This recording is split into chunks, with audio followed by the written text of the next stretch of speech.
I'm Harry Potvin, and welcome back for another episode of the H Panel, the show where we bring on guests from all different backgrounds to talk mental health. Today, I have the pleasure of being joined by Joe Matarese, a stand-up comedian. Joe has been on multiple late shows, including The Late Show with David Letterman, The Late Show with Craig Kilborn and Craig Ferguson, and the Montreal Comedy Festival. Nice little Canadian shout out there. Additionally, he has been a guest on Chelsea Lately and The Howard Stern Show, and received a very impressive standing ovation in Season 9 of America's Got Talent.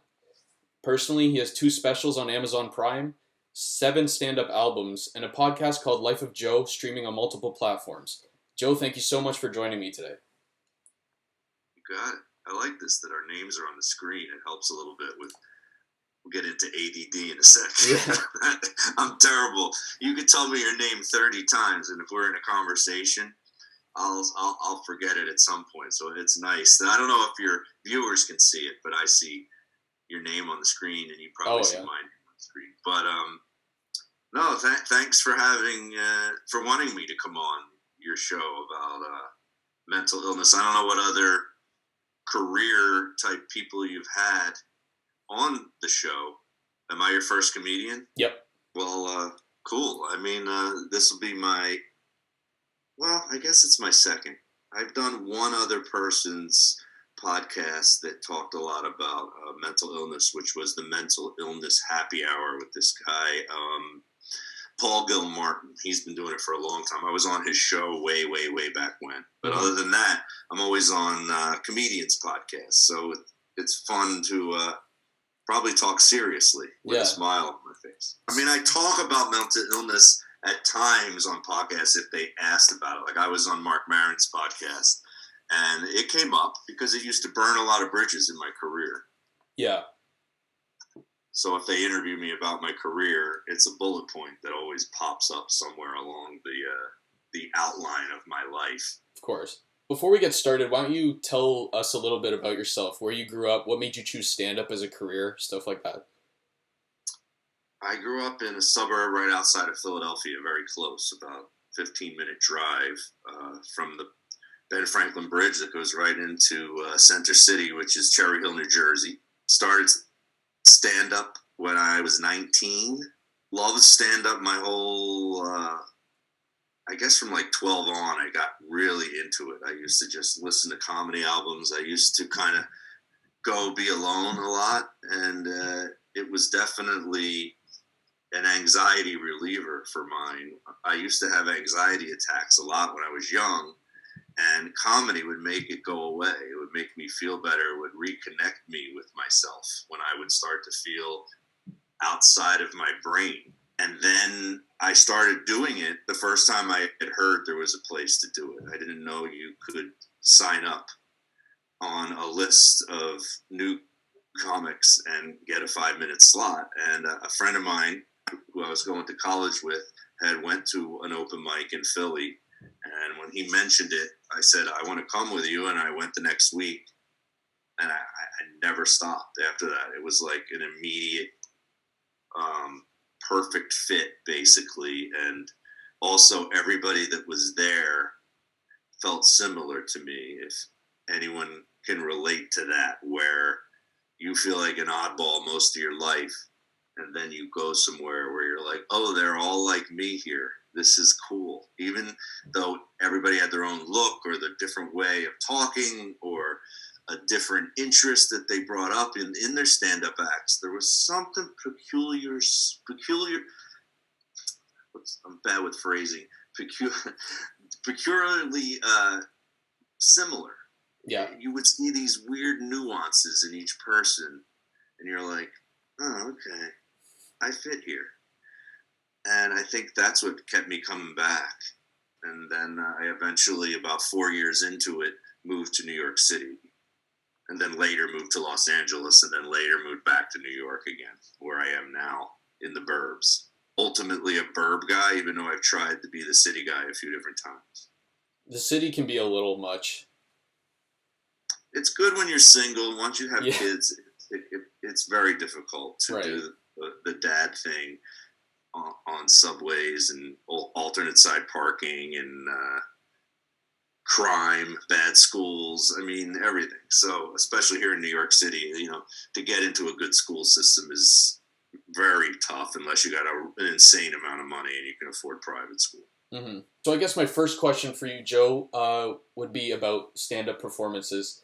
And when you go up to do these stand-up performances, no matter where the venue, what are some tips and tricks that you use personally to get kind of in the zone? That's a good question. I do have a few things that can get me in the zone, and I've tried to tell other comedians, but maybe sometimes things just work for you. One thing is, I don't ever usually immediately jump into my first bit, but where you run into a difficulty with that is when you do stand up on television, because you have to just start.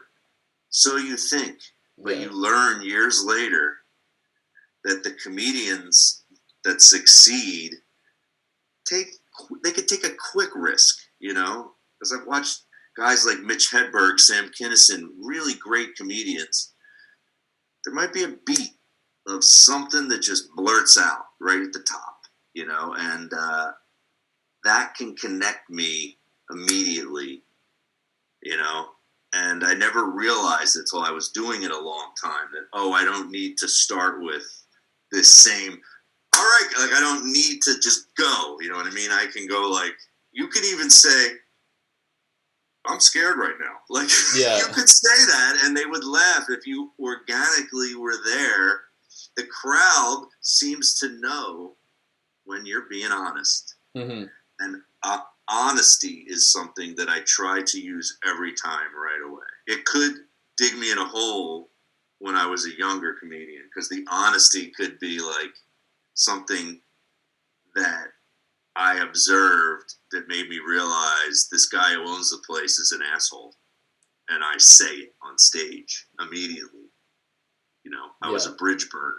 I don't know what that, I think that came from mental illness. I don't know if it was an attention thing where I forgot that this could get me in trouble, or I wanted to be like the rock star guy who was breaking the rules. But now that I've been doing it a long time, not a good move. Not a good move. Mm-hmm. You don't want to lose jobs. So you start to learn over the years how to be yourself, still be funny, and not burn a bridge. Music, you'll see something I learned from like Bill Hicks early on when I was working with him. He was coming up to a song he liked. He liked the Rolling Stones, and he would come up every show to that same Rolling Stone song, and you could tell it put him somewhere where it made him ready to be a comedian. So if there is something that you can use to bring yourself, to want to perform, I highly recommend making it your routine. Athletes do it. Mm-hmm. Wade Boggs used to eat chicken on game days. I mean, certain guys dressed a certain way. You'd watch Nomar Garcia Parra would do something. He'd be like strapping his gloves, kicking his feet each time. I mean, if you got to listen to The Who, Baba O'Reilly, for 30 seconds before you get introduced, put it on in your headphones, backstage. There's lots of tricks. Unfortunately, the hard part about being a stand-up comedian, there's no fast tricks. That's what sucks about it. And that's why a lot of guys quit, because you're very bad at it when you start. And there's no trick that I could say to you right now that would go, oh my God, Joe said that thing and now I'm a great comedian. Like, it's similar to golf, whereas as soon as you think you got it, you don't got it anymore. Yeah. Like, it doesn't work again. You got to put in the reps and you got to really churn it out, man. Now I think young people realize that more, because you watch these documentaries, you hear about when Kobe Bryant passed away, you just hear how hard they had to work to get to where they were. There was no easy way to be. You think Michael Jordan's just gifted and it's easy, and then I'm watching this documentary, I'm like, this guy's, he's nuts on top of it. Like, he's an insane gamer on top of it, and he's working at it nonstop. So there's no lazy route. Mm-hmm. So you can't complain like, oh, this comedian has more than me, or this person makes more than me. Maybe he works harder than you. And that's the thing, right, with like viral trends and everything now. Everyone expects like a quick trip to fame. But it's like that's one of the positives of this coronavirus. I feel like I've been really going at social media, and I thought I was always a guy working hard at it. Now I'm like, okay, this has to go to TikTok because TikTok's going to feed back into Instagram, and then I should probably put it on YouTube. Oh, maybe I shouldn't have. Or maybe I should get rid of YouTube altogether because I have 380,000 views on a clip on Instagram. Same clip on YouTube has 80 views. You're like, what the? Yeah. So you start to think, do I get rid of those? Maybe you're not a YouTube guy. Get rid of it. Maybe you're not a podcaster. Maybe you stink at that. Yeah. You sit there. You maybe it's just stand up. So there's a lot of figuring, but they always say you got to enjoy the journey, right? Yeah. If you're not enjoying it, then switch careers. Yeah, exactly. You'll only enjoy it if you don't have that kind of unrealistic expectation of getting like big quick. That's so true. A lot of comedians that I knew that really don't do comedy anymore were those guys, and they used to push me the wrong way, and they didn't even realize it. Where they would go, they thought they had it mapped out. I remember this comic at the comic strip in New York City once. He's like, I'm going to do Conan next year, and then once I get on Conan, I think I'll try to get my own HBO special. And I'm like, you're not even a good comedian yet. Like, what are you fucking talking about? Oh my Why? God. You should not know that. Yeah. And Why? almost to be I always thought to be an artist, this is where it's a catch-22. You gotta not think you're that good for some reason. Yeah. But then at the same time, you need to be confident. You're like, wait, how does that combine? Yeah. You have to be humble and have that hunger to want to get better all the time. When you see that Jordan wants to play more minutes with a broken foot Yeah. because he wants to win, and he doesn't care if he could possibly ruin his career for the rest of his life. He's like, let's win tonight. That's a great thing to know as any career. It's like, if you don't have that, it's like, I'm amazed when people will ask me, sometimes when I'm interviewed, they'll go, so are you happy with where you are now in your career? I'm like, do you listen to any of my stuff? I'm like, no, I'm competitive, man. I go, I'm like a guy who's made it to the playoffs but hasn't got the ring yet. Like, Yeah. I want the ring. If I win an Oscar, maybe I'll say when I come off, you know what, I'm pretty happy. Yeah. Like, That's okay. I might not. I Yeah. might go, I won 2 Oscars. Like Jordan, he won 6 championships. Yeah, I know. After 5, he's like, we're going for another. You need 6 or I'm not happy. He's a competitor. Yeah. Your America's Got Talent performance, where you got the standing ovation, it was really awesome. I watched it. What was going through your mind beforehand, and how were you able to calm down any pre-performance anxiety that you might have had? That's a great question for your podcast, because this is a mental health podcast. I know for a fact, because I was on an antidepressant when I did America's Got Talent. It put me at such ease. The nerves that happen now versus before that are very night and day different. Before I was medicated, I might have talked myself in my head out of the game. Now I talk myself into the game. Mm-hmm. I'm present as soon as I walk out there. And I'm not like, oh my God, I got to do well. Like, that's the worst thing you can ever be as a comedian, is trying to be funny. Mm-hmm. Yeah, you can't try. It's the worst. You can't go, oh, I need to be funny right now. You're done. Yeah. So I just walk. If you were to cut to the video right now, you see when they introduce me and I walk out and I'm in front of 2,500 people, Yeah. I take it in for real. I'm not faking it. I'm like, this is fun. I'm in front of a lot of people, and one of them is Howard Stern. Yeah. So I got a double thing here. Like, I love Howard Stern. I don't really care about Howie Mandel, Heidi Klum, and Mel B. I don't care about them. Yeah. Howard Stern is the only thing there in that whole room that I'm like, I hope he thinks I'm funny. Like, there was a little piece of that, but the fun of performing was there, and that's always been my strong suit. And it could have been that's where it was negative when I wasn't on medications, because if there was a small crowd, if something was not the way I like it to be, I'd over focus on it. Yeah.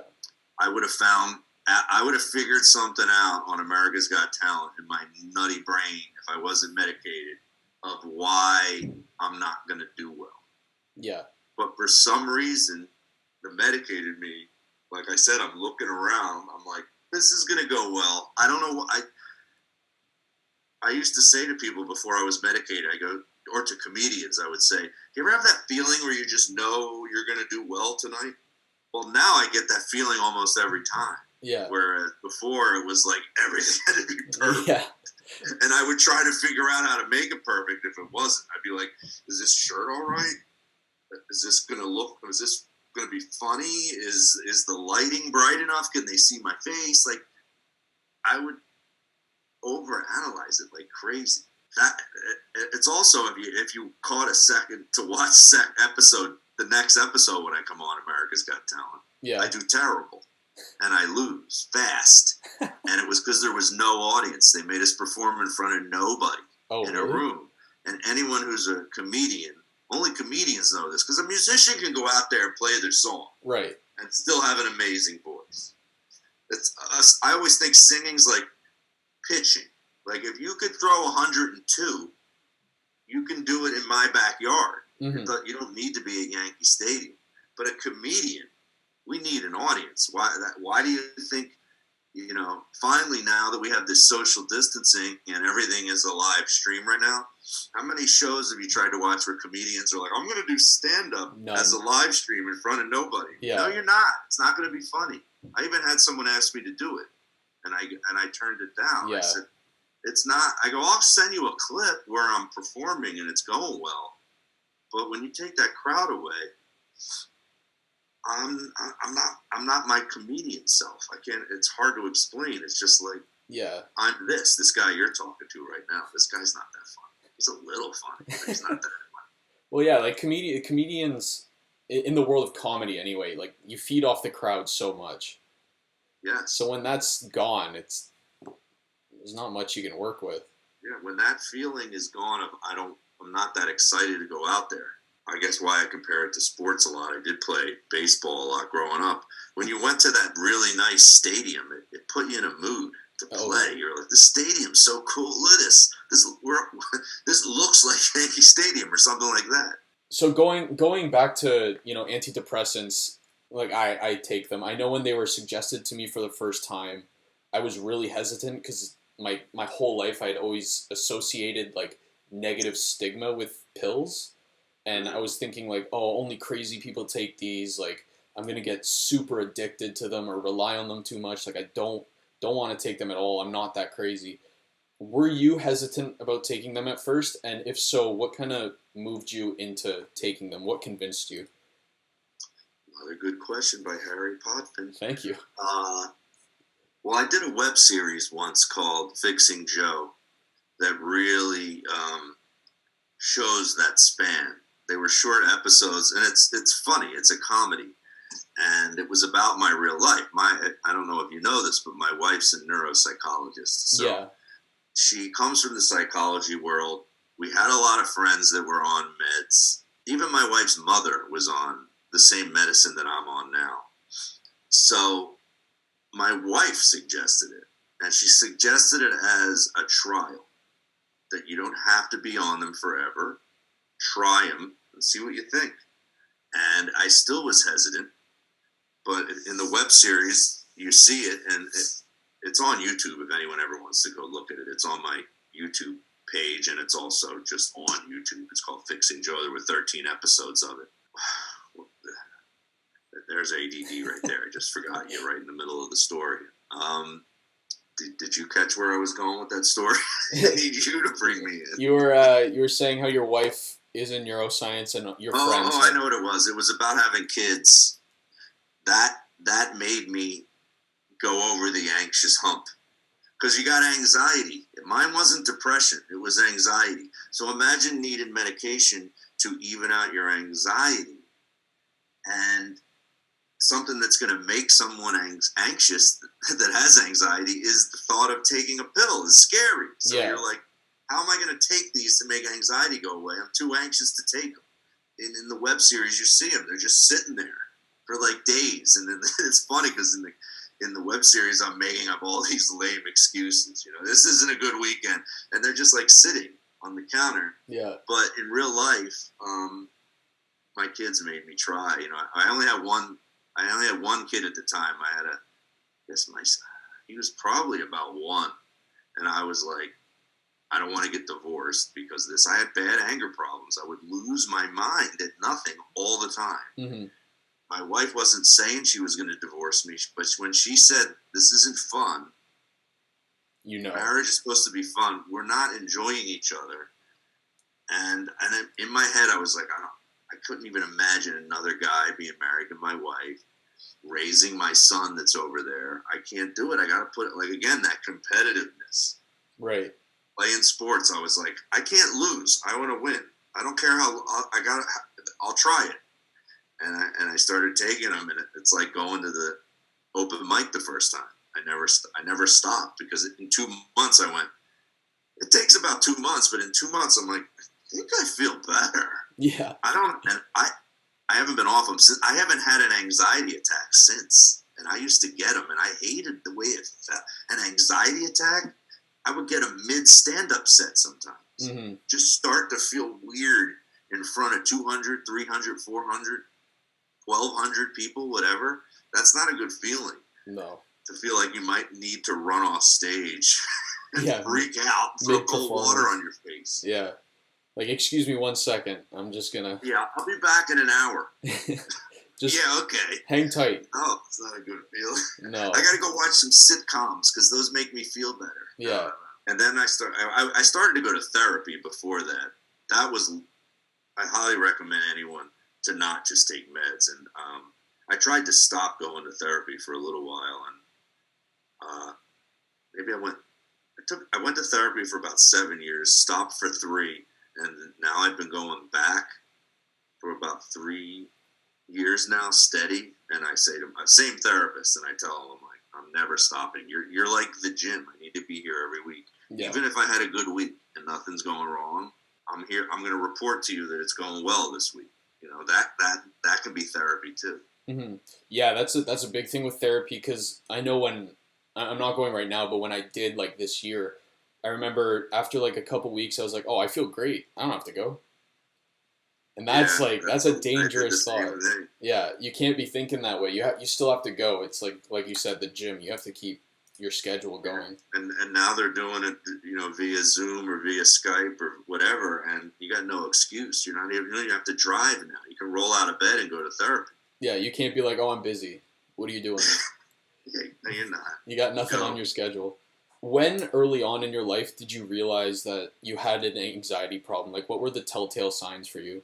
It's funny. I don't think I noticed them as problems. But if you tell me now to observe my life when I was younger, these are obvious. Yeah. But I didn't realize anything was a situation until I'm married and my wife's going, and now I'm realizing, oh shit, my brother's this way. Yeah. My dad's this way.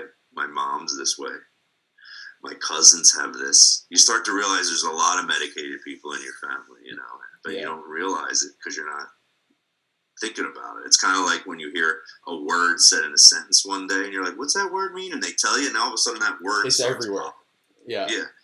Everywhere I go, everybody's like, Celexa? Yeah, it's Celexa. What, 5, 10 milligrams, 20 milligrams? Yeah. Unbelievable. Yeah.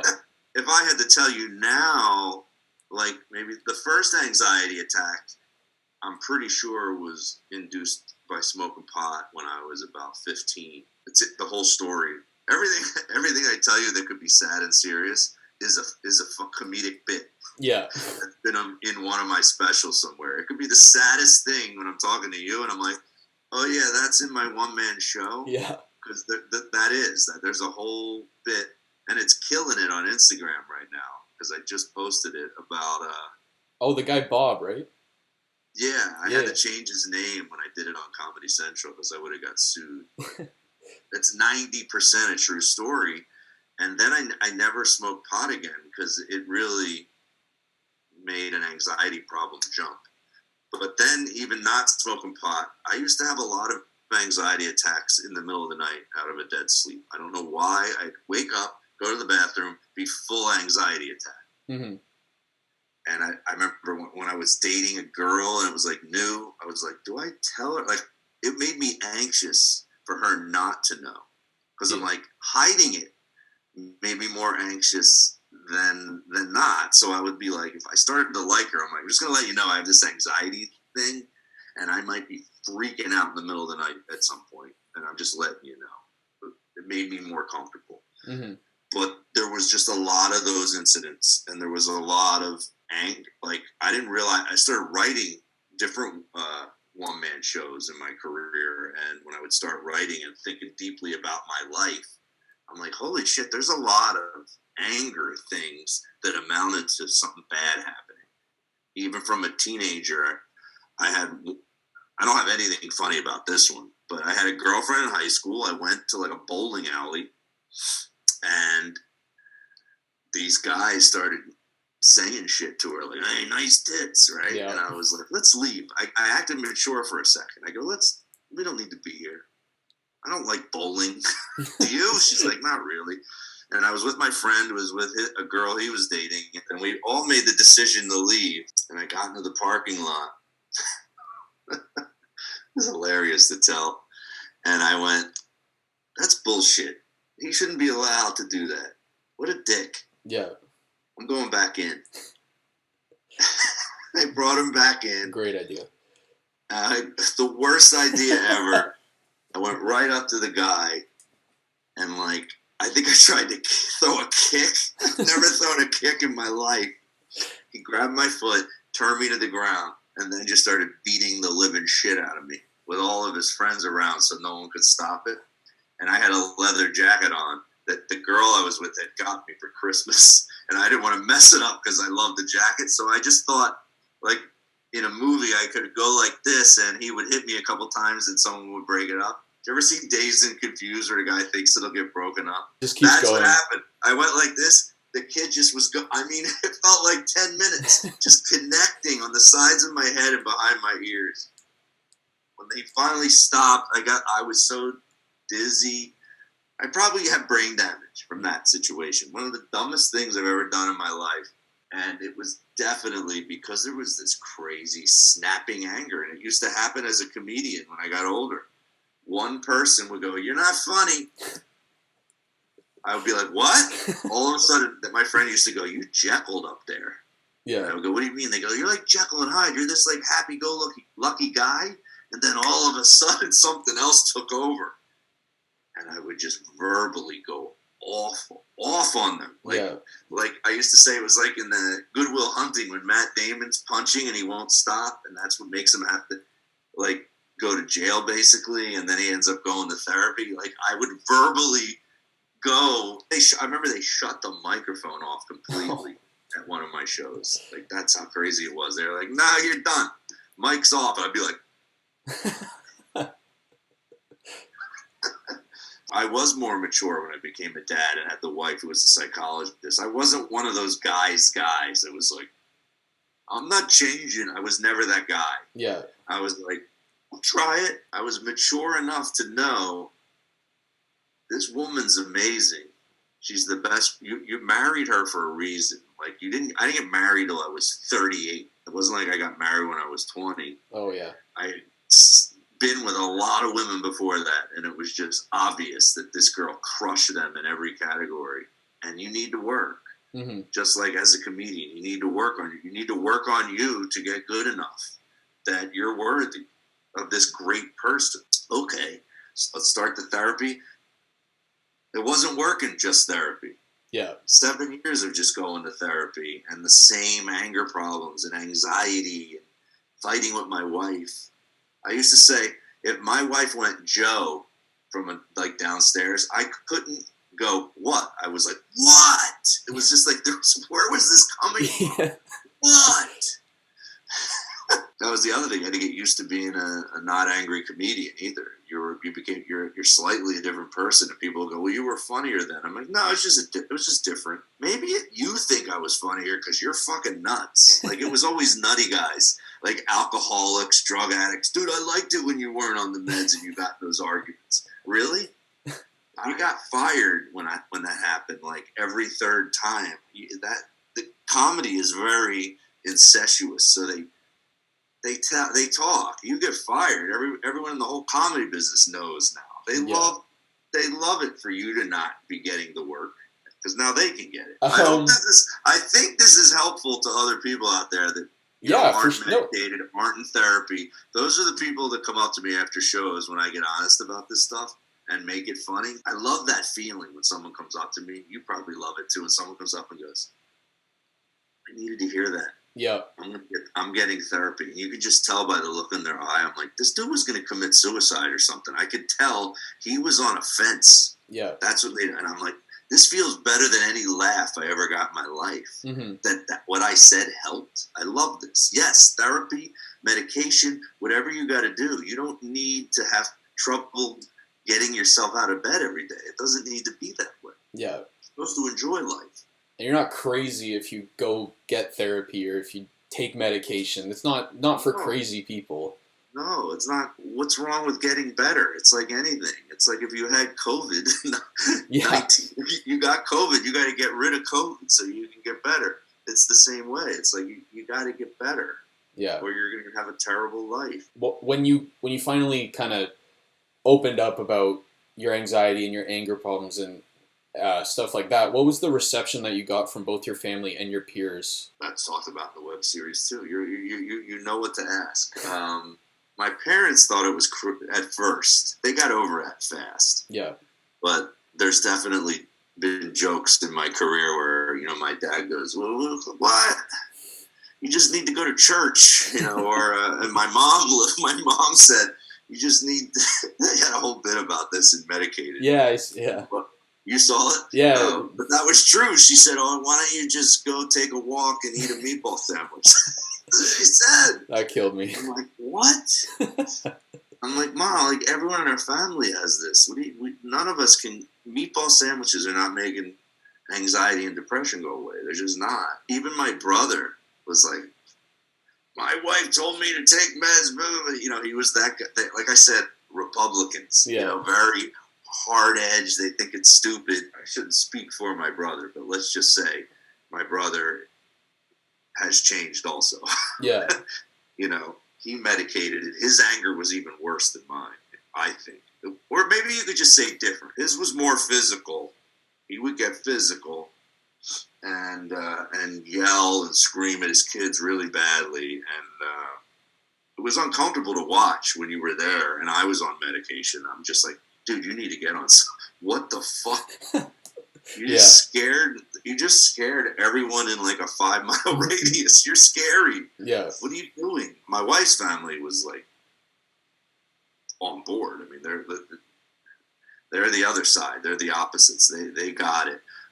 Friends, the only friends that are against it, and I still hear it at times, are from comedians. I don't know if you've met people like this. I think sometimes people have an addiction to their problems. They're afraid to not have them anymore. It's some sort of security blanket to be able to be depressed and bitch every time you're around them. They're just always complaining about life. Like, that's their thing. I pushed on it with one of these comedian friends once, and he nicely basically told me that we couldn't be friends anymore. And that anger was still there a little bit in me when I first got an email from him saying, dude, you're on meds. Like, he said all this negative shit about meds in the email. You're marinating your brain. You don't even know what you're saying. You're a fucking... And I'm like, what? I'm trying to help you, dude.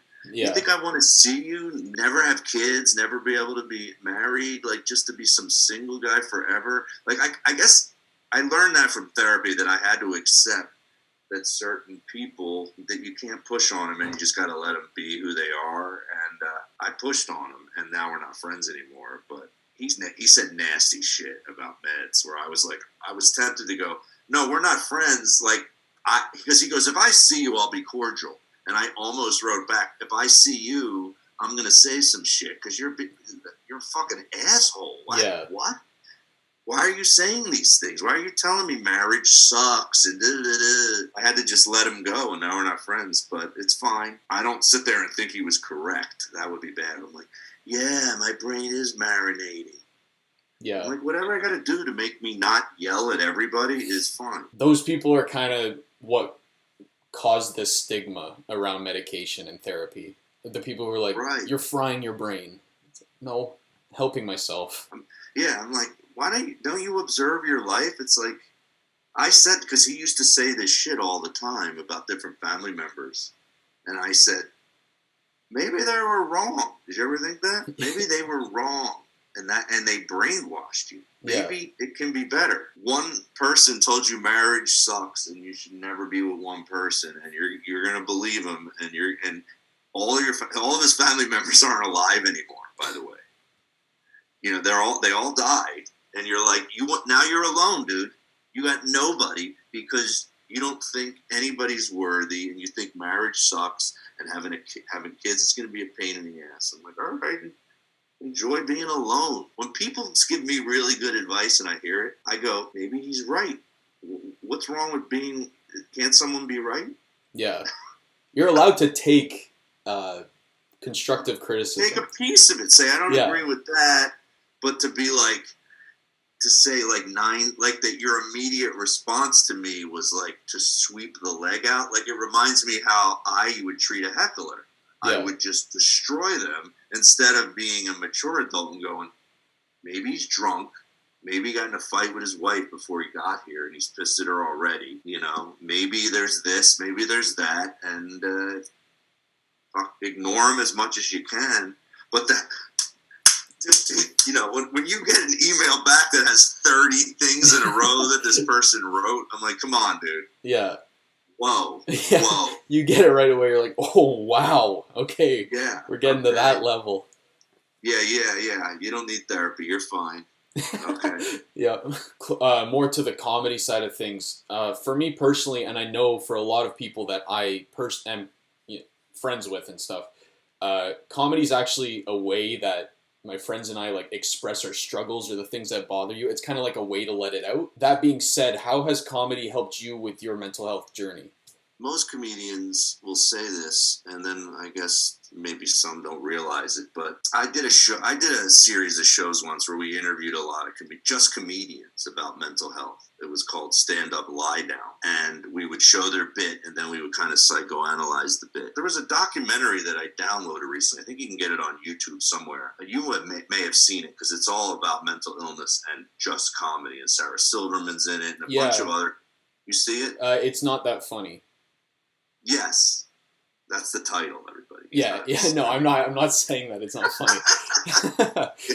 What they say in it, and we realized it fast when we were doing that interview series, is that people that become comedians don't just be. It's for a reason usually. Mm-hmm. Like I said, where I was having anxiety attacks and comedy made it go away. Someone else might have had a bipolar parent, and they grew up in this really dysfunctional life, and somehow doing comedy made them feel better or something like that. It's usually done as medicine. It's like, because what do they always say? Comedy, it's not just medicine for the audience, it's medicine for the performer. Mm-hmm. My dad had the anger too when I was younger, and my mom was anxious in the way she was, and I would hide in my room and listen to comedy. That was also the reason why I wanted to go do it when I found out there was a place. It's very therapeutic to talk about it. But in that documentary with Sarah Silverman, I think Chris Gethard says, but don't think it's a replacement for therapy. Yeah. It helps you to talk about it, but it's not therapy. Mm-hmm. You need to talk to a person about this stuff that you really trust.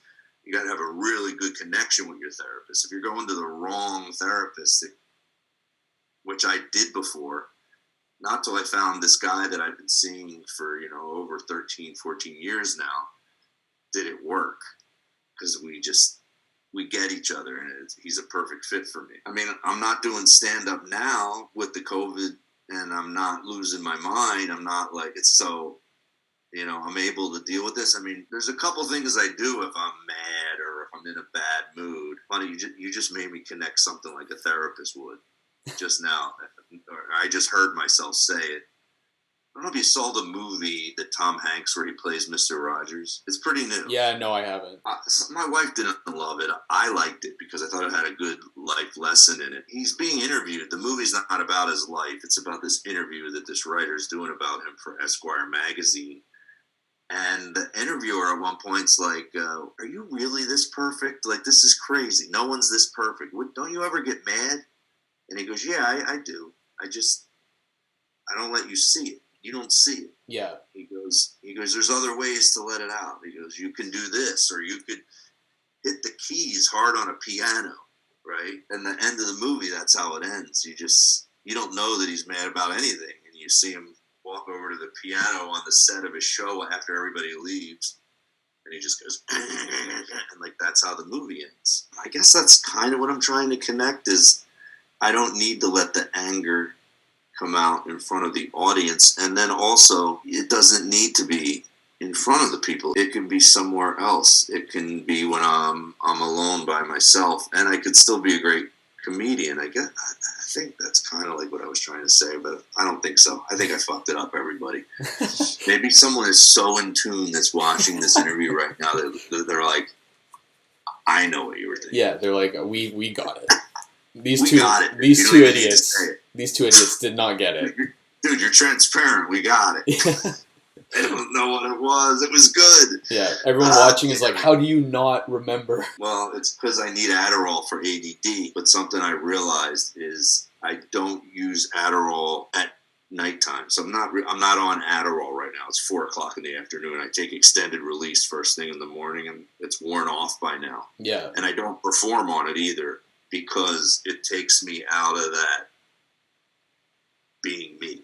Right. I'm too focused and I'm not funny. There's something funnier I realized about me and more honest to be like, what the fuck was I saying? Like somehow that's funnier than here's all my jokes. Yeah. Perfect. Bang, bang, bang, bang, bang. Yeah. Done. Yeah. I think if you're a certain, like I had this talk with Hannibal Buress and he said he liked doing comedy on Adderall. He liked being perfect with his jokes. I'm like, no. Hannibal's so funny. My jokes aren't good enough that if I go, my funny is the meanness that's coming through. That's where it's funny. It's not, the jokes are kind of funny and intelligent, but they're not like Mitch Hedberg brilliant. Me telling them is a big piece of this puzzle. Yeah, it's like your realness is the highlight of your performance. I think it is, yeah. And that when I'm in that mood, like I said to you, where I'm enjoying the hell out of it, like I'm almost having more fun than they are. Yeah. But not because it's therapy, like you said. Do you use it for therapy? It's fun. I enjoy it. I never feel like, oh my God. Yeah. I did back before meds, though, now that I think about it. I used to have to call my wife on the phone. What people don't realize about comedy, it's a lot of repetition, especially when you would go to clubs. You'd be there back in the day when I was early on, Tuesday to Sunday at one club, and you're doing 9 shows in a week, sometimes 3 in a row on a Saturday and 3 in a row on a Friday. Mm-hmm. There's a lot of repetition, and I would get bored.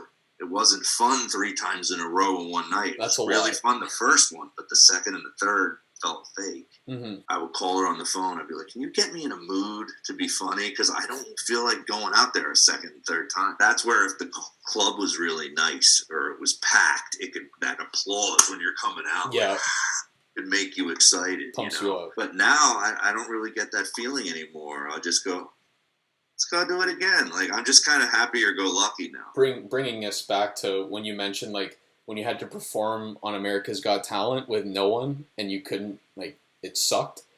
It's kind of like, that's another point where, like, the applause kind of fuels you. Yes. In a way. So, yeah, it's redemption. This is a side story, and anyone who's ever watched any of my podcasts, they're going to go, is he telling that story again? But I'm hoping these are people watching this that haven't seen me before. Talk about redemption and how it can fuel you. I always liked acting a lot, as much as I liked comedy, but I've never really gotten the chances in my career. Kind of why I said if I win the Oscar, I'll feel like I've made it or whatever. There is a piece inside me that knows it wants to show people the acting side too. not just holding the mic and doing stand-up, right? Mm-hmm. I got a part once on Law and Order, and it was a pretty big part. And it was straight drama to the point where I got the shit kicked out of me in the scene, right? By the two lead actors, because I'm lying to them about my brother and I'm covering up. And it had a lot of heart to it. It was a good scene, and I get the part, but I don't know that I got the part. And I get on an airplane to fly to a gig in Detroit, and the club's not even there anymore. What the hell was it called? It was called it had some bad name. I can't remember it.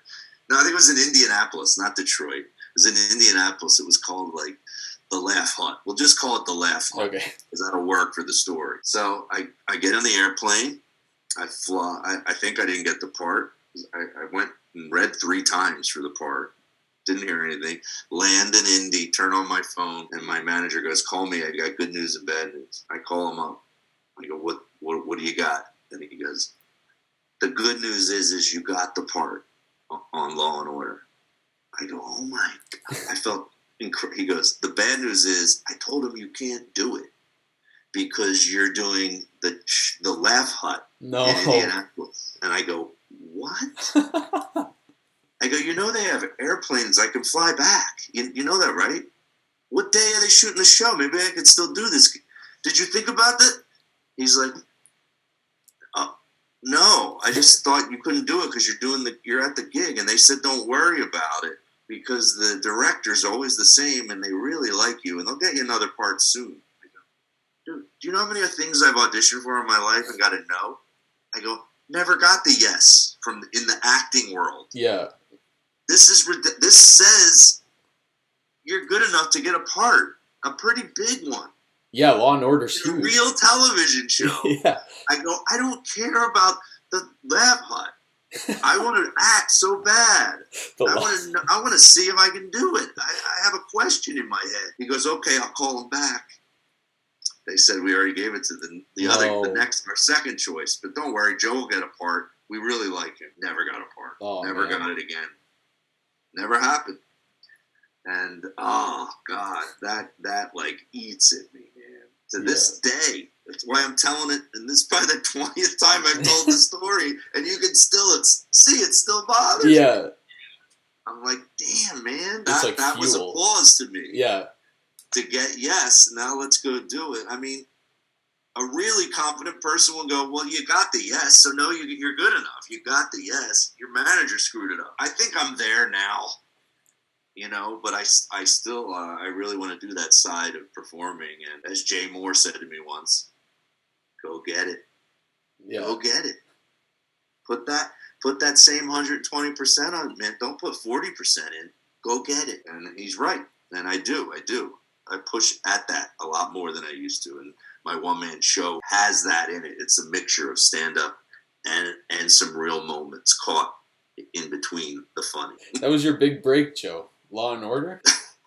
That's what's pathetic. Like, if you look on resumes, like, Law and Order is on every actor's resume. It's one of those shows they used to make jokes, like, that everyone's been on Law and Order. But, like, I just wanted to, I've been doing funny so long that you want to do not funny. You always want to do something a little different than what you did to see if you can do it.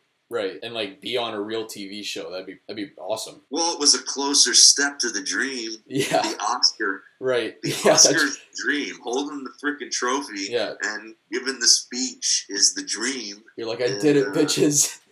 Call out Law. Unfortunately, I can honestly say, like, I mean, I've done things but none of them felt like, oh my God, this was my dream. Like being on Letterman, that was cool, but it was never like doing a movie that like is well respected and like with big actors and like winning an Oscar or something like Stallone for Rocky. You like put the project together. Like that's the dream. Yeah. For me. And then when you get up there, you can shout out Law and Order for just shout out medication and hold it up.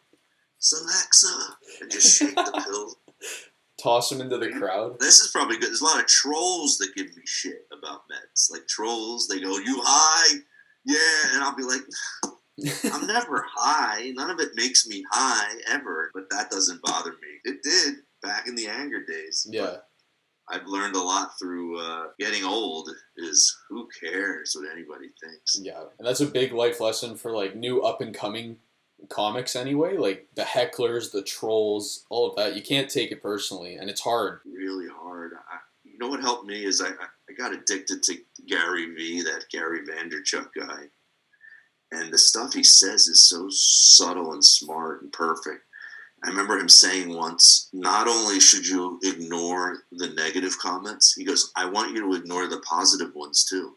Mm-hmm. He goes, only do stuff because you feel it and you want to do it and you're going to put it out there and then not care. That's when you're good, when you're just doing stuff because you're like, I just want to, I don't know why I need to, I'm doing this, you know? You don't go, hey, you don't start asking 12 of your friends if this is a good idea. Yeah. You just do it. Yeah, because if you listen to all the positive, it gets to your head, and if you listen to all the negative, it gets to your head. So you got to find that like in between. You got to start to learn to live by what you want to do. What makes you happy, and that's it, really. My final question. I got 2 final questions here as we wrap it up. So my first one, with the normalization of mental health kind of getting closer and closer to having a huge outbreak in our society, what needs to be further done in order to get there? That's a great question. What do you think needs to happen? I think, my personal opinion, I feel like education needs to come more into play. We need to raise more awareness of mental health and why it's okay. All these conversations that we're having, like education, once you teach kids that it's okay to feel this way and it's okay to get the help, then these kids grow up thinking it's fine. Like, I will go get help. It doesn't make me crazy. Like when I was in elementary school and stuff, we never learned about mental health. I didn't learn about like what depression was, what anxiety was until I went to my first therapy session, first year university. Like if we just start like the lessons earlier, I feel like that could make a huge difference for like the generations coming up anyway. I don't know if it helps, but I try to have honest conversations with my kids. Mm-hmm. And I'm always afraid, am I going to skip? My wife's always like, shut up about anxiety. Yeah. You're going to make them have anxiety problems because you bring it up all the time. And that was something my therapist had to say to me too. He's like, they're not you. You're teaching them as if they're you, but they're not. So pull back, let them be them. And then if they come to you with questions, give them some answers, but don't just shove it down their throats. Right. Maybe it's the same way with how we can help people. I mean, I know I get a lot of my education because I always struggled in school, but man, do I love documentaries and stuff like that. So I don't think there can be enough. Everybody loves Tiger King, right? Yeah. But it's like, we all got to be honest and go, it's just stupid shit. No one's learning anything from that. There was no educational value to that show at all. Nothing. And it's like it's like the same with the internet. Everything that does well on Instagram, Facebook, YouTube, it's negative. It's like this documentary with Sarah. That thing's not it. I couldn't believe. I thought it was going to be like an hour and a half doc. It's only 30 minutes long, and it's on YouTube.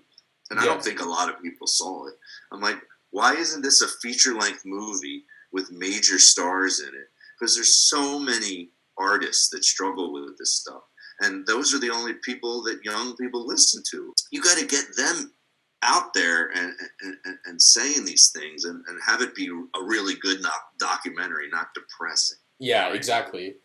That's the thing, right? There's a fine line between like letting the viewers know about all these things and making it and not making it too depressing. Like that's what I was trying to do with Stand Up Lie Down, is try to give you both and have it kind of be funny, and but it's difficult. But if there was some sort of piece of entertainment where you're like, oh my God, like this is entertaining and educational. One that I saw that I thought showed a lot about mental illness, and I really related because it connected to the anger, was this one called The Quiet Storm. It was on Showtime.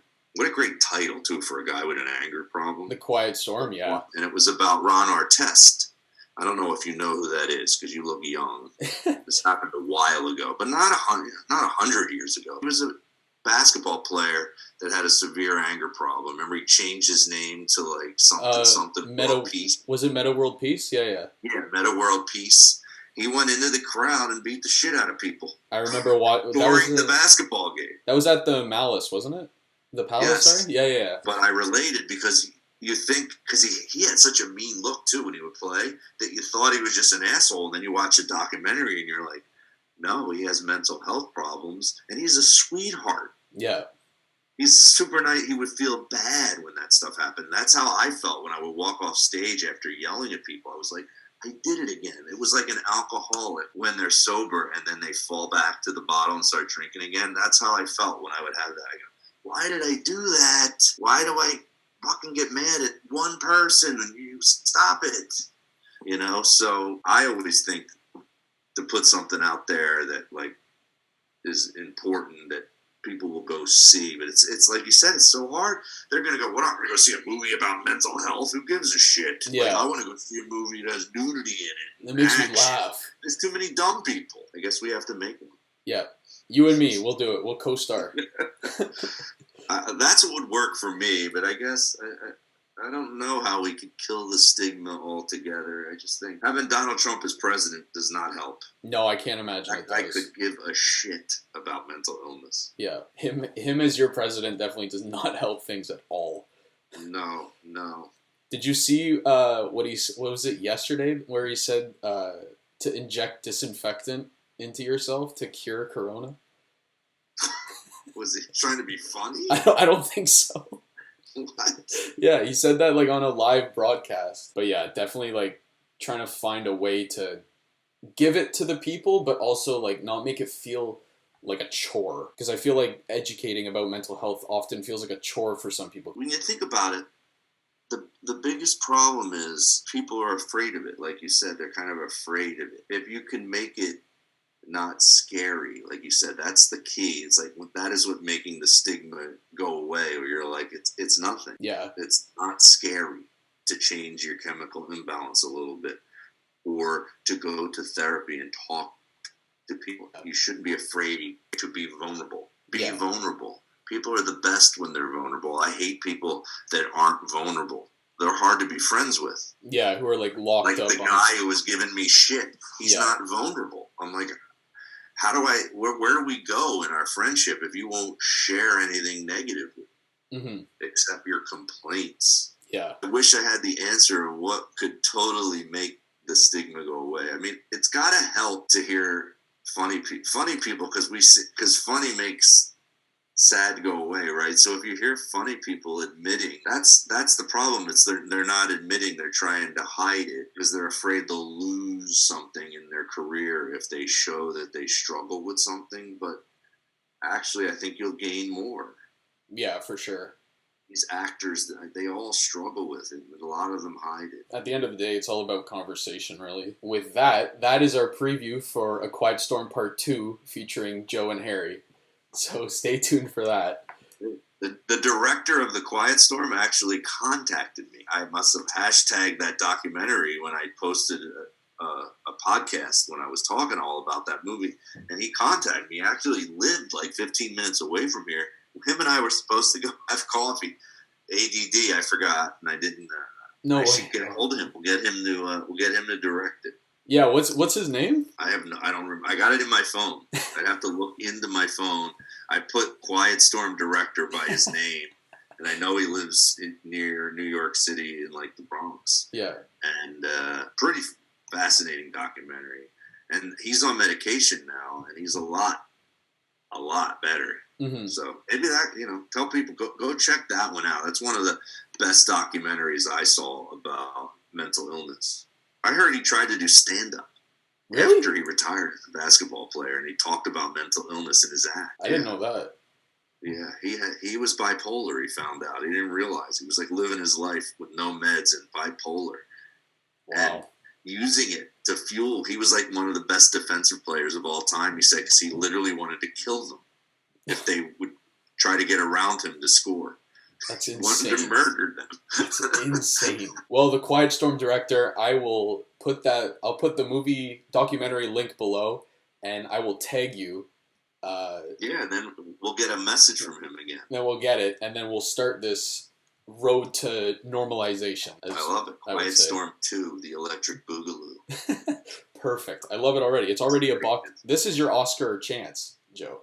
This is it. I'm going to win an Oscar for a doc. This is it. You're going to do it. So my last question for you, Joe, before we wrap everything up. If there's a viewer watching this who's going through a situation similar to the one you experienced with anxiety and anger, what would you want them to hear? It's like that scene in Good Will Hunting where he hugs him. It's not your fault. It's not your fault. Yeah. It's not your fault. It's not your fault. Damn it, it's not your fault, damn it. It really isn't, though. It isn't your fault. You know, it's in your genes. And there's something that makes you snap very easily. And it's not normal. And you don't have to live like that. You can actually be able to handle something going wrong in a way that the whole day doesn't have to be destroyed over you missing a nail that you were trying to put a picture into the wall. Like it doesn't have to be like that. And I'm speaking not only to the person who might have this happen to them, because when I talk about this on stage, you always see a wife hitting the husband, or like the husband hitting the wife, because opposites attract, you know. It's never the husband and the wife both have, anxiety and anger problems. My wife's so mild-mannered. Everyone in her family is pretty chill. Mm-hmm. So if you're a wife out there and your husband's that way, or vice versa, help them and kind of say to them, just try it. Go to therapy, and then just try it. See what happens. Try it for 3 or 4 months. If you're against it, stop. But give it a shot, because it doesn't, like I said, life-changing for me. My therapist goes, man. Like, my therapist gives me hugs out of happiness for how well things are going in my life. Like, he's like ready to high-five me in the room. He's like, dude, you're so aware. You're such a different person now. And when you get better, you can help other people get better too, which is fun. Like I said to Harry earlier, nothing feels better for me than when I help somebody. That just feels way better than getting laughs or making money. It just feels so good when you help somebody. So if somebody's struggling, tell them to give it a try. You know, like I throw my therapist's number to people. If they don't want to call, they don't call. Mm-hmm. I'm like, but like the medicine, I go, give it a try. Yeah. Is it going to hurt to talk to a guy for 45 minutes? Now with the internet, there's no excuses anymore. It's too easy to do therapy. And it'll feel weird for a couple of weeks. Yeah. When you're talking on a camera, but you'll be amazed. You get used to it. I used to tell this when I would do comedy at orientations for colleges. I would tell the kids, I would get serious for like about 30 seconds in my comedy set. I would go, don't quit. You're going to feel scared out of your mind when your parents leave and you're in college and you're by yourself. But once you get past that first month, it's going to be the greatest thing you ever do in your life. Forever, you're going to be able to say, like, I went to this college. I'm a college graduate. And I'm somebody that dropped out of college. So I'm telling you, because it's one of my regrets in my life. Just don't quit and try it. Wise words from Joe Matarese. And with that, we are done the interview. Before we kind of end everything, I give my guests like a little 30-second plug for anything they've got going on. So if you've got anything going on in your life right now, to tell the viewers, now is the time. Sure. Well, the podcasts are going on. Life of Joe. And, that's really my only podcast. The other thing's just an interview, but I don't know how long that's going to go. So I'll plug Life of Joe podcast, and that is available everywhere. And the videos of them all go up in my Patreon feed, which is patreon.com/Life of Joe. Go get those there. And I'll plug, because today I just started something new for my Patreon subscribers. Every Friday at 6:30 is the happy hour.